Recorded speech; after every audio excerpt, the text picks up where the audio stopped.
Chicos, vamos a continuar con la clase. En clases anteriores vimos la estructura, estuvimos trabajando con la estructura de control. Ya habíamos dicho que eran de tres tipos, nosotros hasta ahora vimos dos: la secuencial y la selectiva. Recordamos que una estructura de control son estructuras que modifican el flujo normal de ejecución de un programa que sigue, si no se modifica, sigue una estructura secuencial. La estructura selectiva la utilizamos cuando necesitamos que se ejecute un bloque de instrucciones o no, dependiendo de la evaluación de una condición. Y teníamos las simples, las dobles y las múltiples. Ahora bien, tenemos las estructuras repetitivas que se utilizan cuando se quiere ejecutar un número determinado de veces determinado bloque de instrucciones. Dentro de ellas están las estructuras para, mientras y hasta. Vamos a ver. Bueno, tenemos las estructuras de control, nuestras estructuras repetitivas. Como dijimos, estas estructuras se utilizan cuando se quiere repetir un bloque de instrucciones, un número determinado de veces o un número indeterminado. Que cuando conocemos el número de veces se utiliza la estructura para. Es decir, necesito un programa que le solicite al usuario el ingreso de 10 números y que los lee y los guarde. Ahí conocemos el número de cantidad de veces que queremos repetir. Ahora, cuando se solicita que todos los números ingresados que ingresa el usuario sean almacenados y se los sume hasta que el usuario ingrese salir, o mientras el usuario no ingrese salir, por ejemplo. Ahí no conocemos la cantidad de veces que se quiere repetir un bloque de instrucciones, sino que se fija una condición de salida de la repetición. Tenemos nuestra estructura para, dijimos, cuando conocemos el número de veces que queremos repetir. En este caso tenemos que esta estructura, este es nuestro bloque de instrucciones. Acá dice escribir para 10 veces. Perdón, para. ¿Cuántas veces vamos a escribir para? Y bueno, va a depender. Esta estructura depende de la variable de control. Entonces acá, que se le asigna un valor inicial hasta que llegue un valor final. Y va modificándose. Acá podemos decir que esa variable vaya sumando en 1 en 1, en 2 en 2, 3 en 3. Para este caso de 1. Entonces decimos, vamos a ver un ejemplo, perdón. Tenemos que se requiere un algoritmo que solicite 3 números al usuario, los sume y muestre el resultado al final. Entonces acá definimos nuestras variables, las inicializamos. Acá está nuestra estructura para y nuestro bloque de instrucciones que queremos repetir. Y donde decimos que nuestra variable numérica y que se inicializa en 1 hasta llegar a 3 y que se vaya aumentando en 1, que repite. Entonces cuando llegue a 3 se va a ejecutar este bloque de instrucciones, va a volver acá y lo va a sumar en 4 y va a preguntar, ¿pasó de 3? Sí, pasó de 3. Entonces no ejecuta. Entonces vemos que primero le solicita la primera repetición. Ingresa un número, ingresa 1. Listo. Y vale 2. Ingresa un número, ponemos 2. Listo, pregunta otra vez, ¿y es 3? No, todavía no. Bueno, la tercera, ¿y es 3? Sí, es 3. Sigue repitiendo y va a una cuarta y pregunta, ¿y pasó de 3? Sí, pasó de 3. No, entonces no ejecute nada y anda al siguiente bloque de instrucciones. Entonces vemos que se repitió 3 veces, nos pidió el ingreso, lo leyó y lo fue acumulando. Una vez que llegó a la cuarta iteración, se salió del bucle y pasó a la siguiente instrucción, que es esta, la de repetir, la de escribir la suma total, es tal. Y en este caso nos dio 6.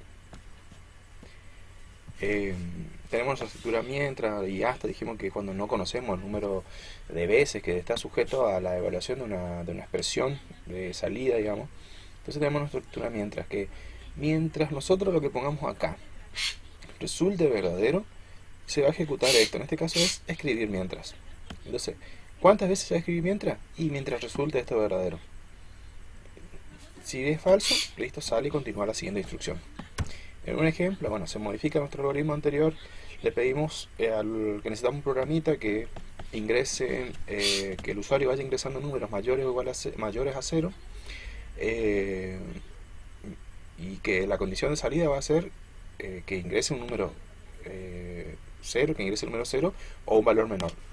Entonces se define nuestra variable, se inicializan. En este caso Ya le voy a explicar por qué n se inicializa en 1. Pero acá tenemos nuestra estructura mientras. Mientras esto que está aquí resulte verdadero, va a ser esto. Ahora bien, si nosotros inicializamos nuestra n y nuestra variable n en 0, venimos acá y dice, ¿n es mayor a 0? No. Entonces no va a ingresar al bucle de instrucción, no va a ingresar al bloque de instrucciones y va a pasar a la siguiente instrucción y directamente va a demostrar que la suma total de los números ingresados es 0. Entonces, para poder ingresar, forzar el ingreso, le asignamos el valor 1 a la variable n. Entonces pregunta, ¿n es mayor que 0? Y sí, es 1. Entonces, bueno, listo, pregunta entonces. Escribí, ingrese un número, el usuario ingresa, en este caso un 3. Lo almacena, lo lee y lo acumula en la variable suma. Vuelve y le pregunta al usuario, ingresa un número, lo lee el número, lo almacena, y esto mientras n no sea 0 va a seguir repitiendo una cantidad indefinida de veces. Entonces cuando acá vemos que ingresa un número 0, ingresa un número, ingresó 0, n es mayor a 0, no, es igual a 0. Entonces salí, y ahí viene escribir, pasa a la siguiente instrucción que es la de mostrar, la de escribir. Entonces nos falta acá, la suma total de los números ingresados es de 12. Bien. La estructura hasta también son similares pero no iguales. Vemos que se ejecuta un bloque de instrucciones, luego evalúa la condición de salida y mientras resulte falsa, se sigue repitiendo. Ahora, esto se va a repetir hasta que esta expresión resulte verdadera y sale. Entonces nuestro programa cambia, en vez de decir mientras, lo ponemos hasta que el usuario ingrese un valor igual o menor a 0. Esa es nuestra condición de salida. Entonces tenemos, hacer nuestra definición, en este caso no hace falta inicializar nuestra variable n en 1, porque lo que tiene porque primero se ejecuta el bloque de instrucciones y luego se evalúa si n es menor o igual a 0. Entonces, vemos, él le va a solicitar el ingreso, va a decir, ingresó 3. 3 es menor o igual a 0, no, entonces continúa. Y va y pide otra vez, y pregunta el número ingresado es menor o igual a 0, no, entonces continúa. Continúa, hasta que esto resulte falso. 0 es menor o igual a 0. Es verdadero, perdón. Resulta verdadero. Sí, verdadero, entonces salí. Y ahí muestra. Pasa a la siguiente instrucción y él ha de mostrar la suma total de los números. O sea, son similares estructuras, nada más que varían en ciertas cuestiones.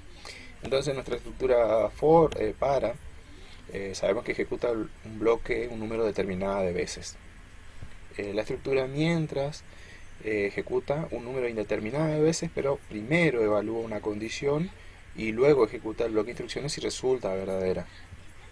Para que salga del bloque de instrucciones la evaluación tiene que resultar falsa. Ahora, a diferencia del while, que es el hasta, se diferencia principalmente en el momento en el que se evalúa la condición. Vemos que en el while se evalúa al principio, el hasta se evalúa al final. También difieren en que dijimos que el while, mientras resulte verdadera, se ejecuta. El otro, el hasta, es hasta que resulta verdadera, sale. Cuando resulta verdadera, sale. Entonces difieren en eso y también la cantidad de veces que se ejecuta el bloque de instrucciones. El while, si no se cumple con la condición de entrada, no se ejecuta el bloque de instrucciones. Ahora, el hasta, se ejecuta el bloque de instrucciones una vez y después se evalúa. Entonces el bloque de instrucciones se puede llegar a ejecutar al menos una vez y en el otro, en el mientras, no se puede llegar a ejecutar. Puede suceder que no se ejecute ninguna vez el bloque de instrucciones. Esto lo van a ver más claro a medida que vayamos avanzando con ciertos problemitas donde puedan aplicar, o sea, tienen que analizar las situaciones y ver qué estructura es la que más se ajusta a las necesidades del problema. Y cualquier duda, cualquier consulta, la consultan por el grupo de WhatsApp o me mandan al correo y yo cuando ni bien tenga la oportunidad yo lo estoy contestando. Así que nos vemos, chicos, hasta la próxima.